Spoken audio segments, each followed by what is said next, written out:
Okay, so we'll start with the solutions to first order ordinary differential equations.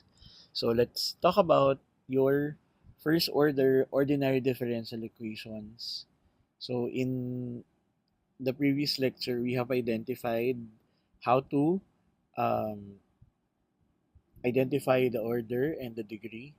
So the order being the highest derivative in the equation, and then the degree, the highest power, wherein that highest um, derivative was raised to, or yung exponent.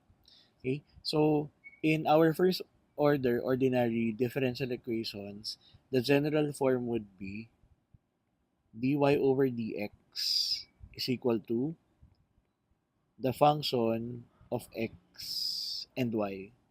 So we can also rewrite this by, we have a certain function of m x y dx, and then n x y dy, if ever they are separated, no?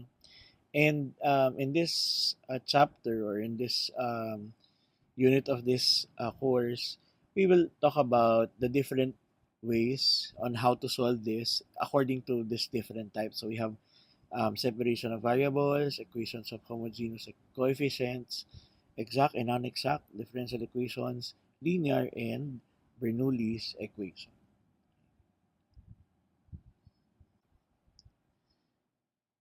Okay.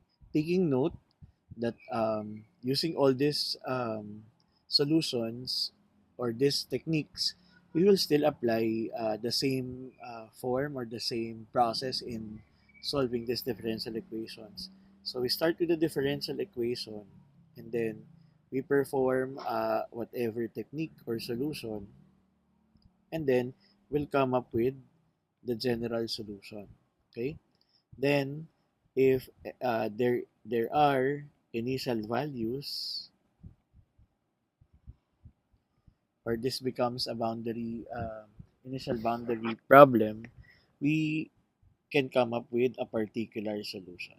So we will still follow this process as we go along with the solutions.